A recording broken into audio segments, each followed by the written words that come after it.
There's been over 1 million Volkswagen Touaregs built worldwide. And in 2024, we're getting a facelift.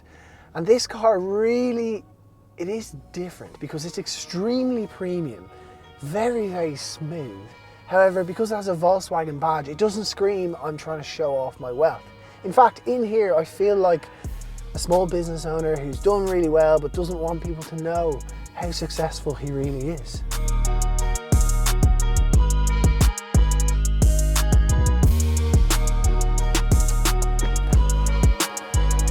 And that leads me nicely into prices, because it's built on the same chassis as something like an Audi Q7 or even a Porsche Cayenne, so you just know it's going to be expensive. How much? Well, they start at 103. This particular one's got some optional extras and it costs about 116. But what's interesting is the regular Touareg, that actually has a diesel engine and is more expensive than this, the Touareg R. Why? Well, because this is plug-in hybrid, and in Ireland, the tax system on cars favours things like plug-in hybrids and electric cars. I know. Plug-in hybrid and R, they shouldn't go together, and the true enthusiast will be disappointed. However, I promise you, wait a minute, because it serves a purpose. But quickly, to talk about the engine. So the regular Touareg, that's got a 3-litre diesel engine. The R, it's got a 3-litre petrol engine. It's a V6. When you put your foot down, it does sound great. It's also paired with an electric motor, which is powered by a 14.1 usable kilowatt-hour battery.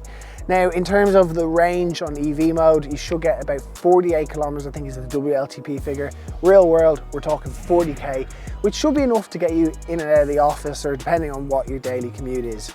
But where it becomes really interesting is when you merge that petrol engine and that electric motor together, you get over 450 brake horsepower, over 700 newton meters of torque. It's an absolute rocket ship, and it's also a huge beast of a machine. We'll talk about that a little bit more when we go for a drive, but don't just sneer your head at it because it's a plug-in hybrid just yet. I have to say, this is probably my favourite Volkswagen interior I've sat in years, or potentially ever. To begin with, look at that screen. That's the biggest Apple CarPlay I've ever seen. In fact, that might actually have the Guinness World Book of Records for the biggest Apple CarPlay screen. 15 inches there. It works super smoothly. In fact, the whole infotainment system's pretty similar to a normal Volkswagen, but it's brilliant. And then that links straight into your driver's display here, which obviously has your maps, it has your things. You can customize that how you like. It's a lovely place to sit. Nice armrest here. One tick against it.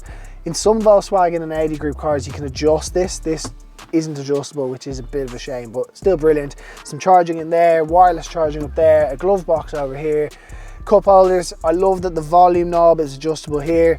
Another thing I don't adore is that the climate control is controlled through here. Kind of wish it wasn't. And also these haptic feedback buttons on the steering wheel, which I think the first car we got them in was maybe the Mark 8 Golf, and now they've kind of made their way into nearly all of Volkswagen's cars. But as a whole, a lovely place to sit. This particular car also has massage seats, and they're pretty good. You can move it around lower and all the way up to your shoulders. It's very, very good. It also has ventilated seats, which keep you nice and cold on a summer's day. And I swear on my life, another Guinness Book World Record. The hottest heated seats I have ever sat in. I've never, ever experienced anything like it. They are brilliant, but potentially will actually burn the bum off you. So what does it feel like driving a 456 horsepower, 2.5 ton Volkswagen? Feels pretty good, to be honest with you. It is incredibly comfortable. It's got air suspension, which the ride height can be adjusted, and it genuinely wafts around the roads. I have never felt like I'm in a boat more than in this car, and actually that is a really good thing. It's so smooth. Even for speed bumps, you find yourself not having to slow down as much as you would in even something like an ID4. On top of that, at your right foot you do have that power. Now, because it is so heavy, it's barely, well, it's about 5 seconds to 100 kilometers per hour. So it's not exactly Lamborghini fast, but it has a lovely tone to it. And at the end of the day, when you arrive in the city, you can put it in pure electric mode, and off you go. So I've just slowed down here because I want to show that transition from the electric motor to the petrol engine. So right now I'm in EV mode, and then just like that I'm in petrol. It's so smooth. It's an 8-speed gearbox as well, so you never find yourself high up in the revs. It is phenomenal, and this car just generally makes me feel quietly successful, but also very calm. This morning I was a little bit late for something, but I didn't feel like rushing. I just said, you know what? I'm going to enjoy the experience. And you've got a heated steering wheel, seated heats, the whole works in here. It is a glorious car to go on a nice drive. So in here, has to be said, it's pretty good. So first of all, the seat can be moved forwards or backwards. That is really nice. I think realistically you'll leave it the whole way back most of the time just because it makes sense. But also it can be reclined, so you can get really comfortable. And comfort is really a theme back here. You also have climate control, which is pretty rare to see in the rear nowadays. An armrest here with 2 drink holders. Then if you are having young kids or babies, the ISOFIX points are really easy accessible. You will most certainly lose this. I'd actually be intrigued to know if anyone watches this in 2 or 3 years and you've gone to buy a second-hand one, were these in it? Because I can't imagine they would be. Knee room is tons. Headroom, generally with a panoramic sunroof, you'll lose a bit of headspace, but it's still pretty decent. And then if you do have young kids or babies and you want them to kind of relax and maybe go to sleep on a long drive, you can really make it dark back here with obviously the tinted windows, but also that blind there. Overall, it's pretty good back here. Now, it's not all good. It is far too big. And I'm genuinely right now laughing because the Nissan Leaf is trying to overtake me. That's how calm and slow you find yourself driving this. But as I was saying, it is far too big. It genuinely, I'm not exaggerating, does not fit in the parking spot in my apartment complex. I've had to park it out on the road. And then there's that beep. I don't know if you heard that. When you go over the speed limit for a millisecond, it beeps at you. And that is, to be fair, a European regulation that we're seeing in nearly every car, but I'm currently going 61 in a 60. It's a little bit unnecessary. Now there's a couple features that I really like. The lane assist is very good. The adaptive cruise control, Volkswagen, they kind of do it better than anyone else. Even Tesla. Sometimes I find Tesla a little bit sensitive. But one feature I love, and this is something we first saw in BMWs and now it's in Volkswagens and it's in lots of brands, is as the car in front of you begins to slow down, or even as you approach a roundabout and you take your foot off the accelerator, instead of coasting the whole way there, it will actually begin to slow down and almost pre-apply the brakes for you so that when you get there, you're not having to apply them really harshly. It's a lovely feature that just adds to the elegantness that you experience when driving the Touareg.